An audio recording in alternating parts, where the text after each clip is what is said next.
Boa noite, irmãos e irmãs. Hoje é segunda-feira, dia 23 de maio de 2022. Espero que estejam bem, que tenham tido uma boa segunda-feira. Agora a gente vai continuar com a leitura do Evangelho segundo escreveu Marcos, capítulo 8, que vocês possam meditar nessa palavra. Amém? A segunda, multiplicação de pães e peixes. Naqueles dias, quando outra vez se reuniu grande multidão, e não tendo eles o que comer, chamou Jesus os discípulos e lhes disse: Tenho compaixão desta gente, porque há 3 dias que permanecem comigo e não tenho o que comer. Se eu os despedir para suas casas, em jejum, desfalecerão pelo caminho, e algum deles vieram de longe. Mas os seus discípulos lhes responderam: Donde poderá alguém fartá-los de pão neste deserto? E Jesus lhes perguntou: Quantos pães tendes? Responderam eles: 7. Ordenou ao povo que se assentasse no chão, e tomando os 7 pães, partiu-os, após ter dado graças, e os deu a seus discípulos, para que estes os distribuíssem, repartido entre o povo. Tinham também alguns peixinhos, e abençoando-os, mandou que estes igualmente fossem distribuídos.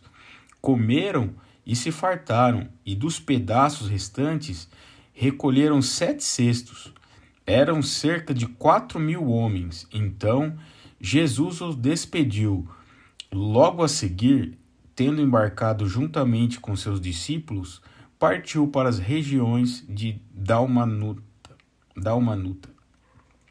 Os fariseus pedem um sinal do céu.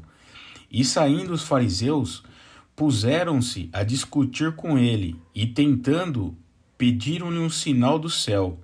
Jesus, porém, arrancou do íntimo do seu espírito um gemido e disse: Por que pede esta geração um sinal? Em verdade vos digo que a esta geração não se lhe dará sinal algum. E deixando-os, tornou a embarcar e foi para o outro lado. O fermento dos fariseus e o de Herodes. Ora, aconteceu que eles se esqueceram de levar pães, e no barco não tinham consigo senão um só. Preveniu-os Jesus, dizendo: Vede, guardai-vos do fermento dos fariseus e do fermento de Herodes. E eles discorriam entre si: É que não temos pão. Jesus, percebendo, lhes perguntou: Por que discorreis sobre não terdes pão? Ainda não considerastes, nem compreendestes?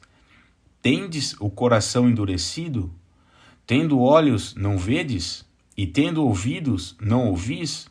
Não vos lembrais de quando partiu 5 pães para os 5.000? Quantos cestos cheios de pedaços recolhestes? Responderam eles: 12. E de quando partiu 7 pães para os 4.000?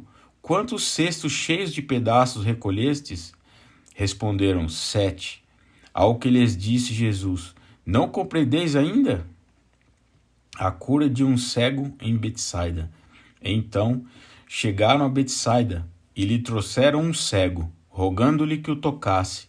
Jesus, tomando o cego pela mão, levou-o para fora da aldeia, e aplicando-lhe saliva aos olhos e impondo-lhe as mãos, perguntou-lhe: Vês alguma coisa? Este, recobrando a vista, respondeu: Vejo os homens, porém como árvores os vejo, andando. Então, novamente lhe pôs as mãos nos olhos, e ele, passando a ver claramente, ficou restabelecido, e tudo distinguia de modo perfeito. E mandou Jesus embora para casa, recomendando-lhe: Não entres na aldeia. A confissão de Pedro. Então Jesus e seus discípulos partiram para as aldeias de Cesareia de Filipe, e no caminho perguntou-lhes: Quem dizem os homens que sou eu? E responderam: João Batista. Outros: Elias, mas outros: algum dos profetas. Então lhes perguntou: Mas vós, quem dizeis que eu sou? Respondendo, Pedro lhe disse: Tu és o Cristo.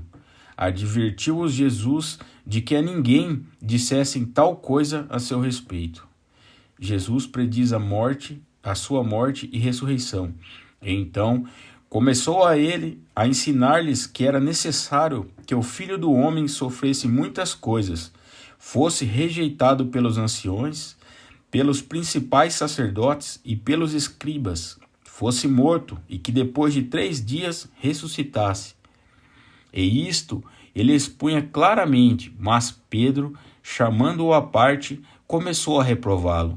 Jesus, porém, voltou-se e, fitando os seus discípulos, repreendeu a Pedro e disse: Arreda-te, Satanás, porque não cogitas das coisas de Deus, e sim da dos homens.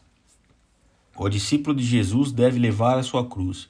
Então, convocando a multidão e juntamente os seus discípulos, disse-lhes: Se alguém quer vir após mim, a si mesmo se negue, tome a sua cruz e siga-me.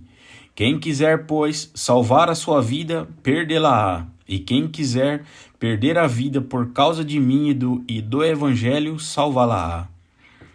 Que aproveita o homem ganhar o mundo inteiro e perder a sua alma? Que daria um homem em troca de sua alma? Porque qualquer que nesta geração adúltera e pecadora se envergonhar de mim e das minhas palavras, também o Filho do Homem se envergonhará dele, quando vier na glória de seu Pai com os seus anjos. Amém.